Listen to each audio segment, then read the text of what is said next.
So hey everybody, that's my little intro again. So this is my episode 8 reaction to the Agents of Shield show on ABC. Um, for this week's episode, you guys, what was really neat about this episode is ABC and Marvel decided to make this episode connected to Thor 2: The Dark World, which came out earlier in the month. I think that's a really neat idea. The movie's pretty fresh still. Um, they didn't release this episode right away in case people didn't see it on opening weekend. So they gave people an additional week to see Thor 2. And even if you didn't see Thor 2, I mean, the film doesn't really spoil anything. There is an element from Thor 2 that I think was used in this one, but they never specifically go out and say, like, oh, well, they used this power. Um, but for those who've seen Thor 2, you might recognize something from this episode that I think is connected to something that happened to Natalie Portman at one point, or Jane Foster, I should say, at one point in Thor 2: The Dark World. Um, so for this episode, basically Phil Coulson's agents have to go track down a staff that was found shortly after the events of Thor 2: The Dark World. We don't get to see Thor, Loki, or any of those guys in this episode, unfortunately. Um, but basically, there's this couple that found some type of staff in a forest, and it has some type of Asgardian power, like you would see Thor or Loki have. And basically, they're causing mayhem with this staff. And I guess it's explained at one point in the episode that there's like two or three parts to this staff, and once all those are collected and put together, the staff is really, really powerful, and it makes you very dominant in any kind of battle that you get into. Um, so basically, people see Thor again. People obviously saw the Chitauri from the events of the Avengers, and there was people who saw some things from space during the events of the first Thor film. So at this point, people are, I think how this episode kind of played off of this. People think that we're gods. We kind of treat our planet like we're gods.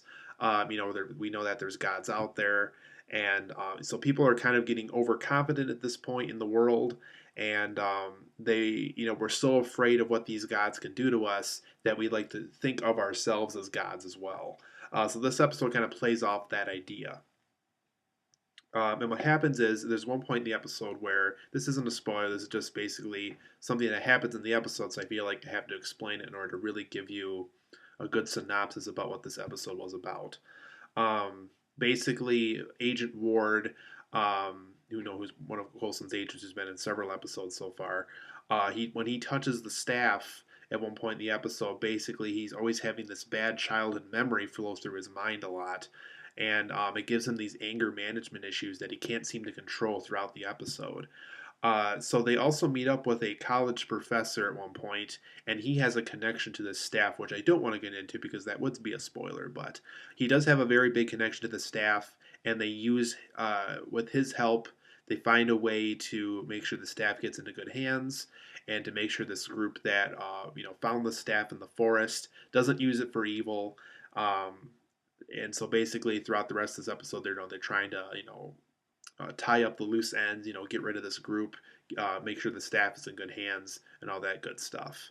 So, for positives and negatives of this episode, you guys, I liked all the Thor 2 connections and references they had here. It was quite clear that whoever directed this episode was pretty well informed of things that was going to go on in Thor 2: The Dark World. He really got the impression that it was a good continuation off that movie.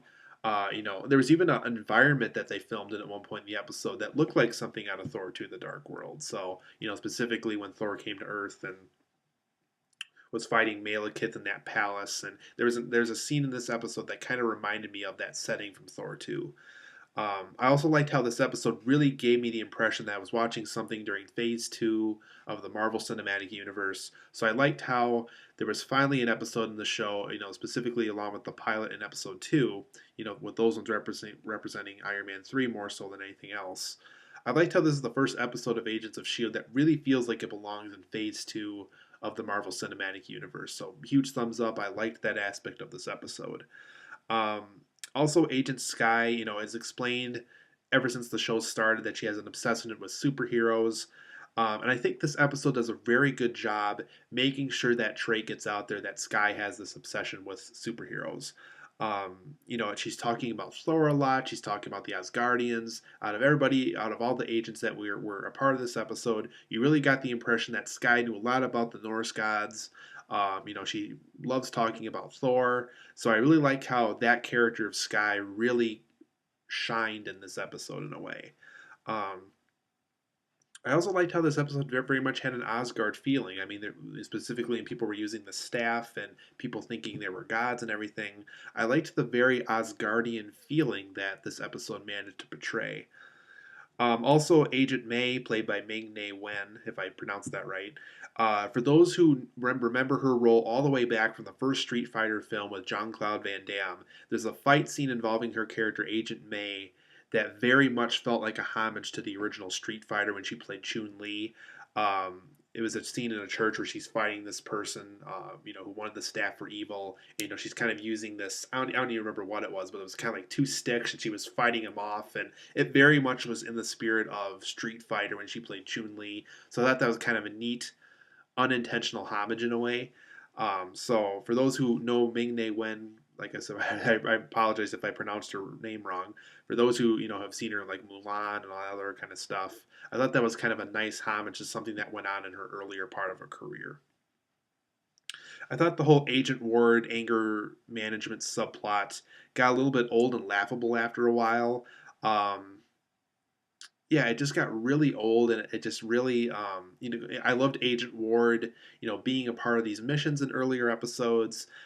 So the whole anger management thing with this character just got really old and laughable after a while. I just really did not. Um, I really think they could have just done something different. Maybe just have that memory haunt him throughout the episode or something. Because I thought the anger management thing got pushed a little bit too far after a while.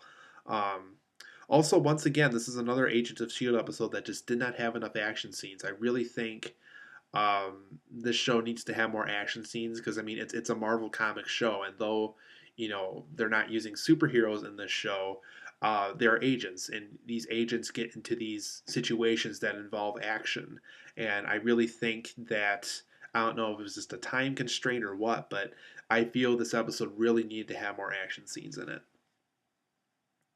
Also, with as far as the show making connections with earlier episodes, it really feels loose and abandoned again. I mean, there was a lot of elements of this episode that really felt like they were just kind of abandoning things that was happening in earlier episodes, and I really wish the show could just connect with earlier episodes more. The whole thing with Sky's parents wasn't even mentioned at all in this one.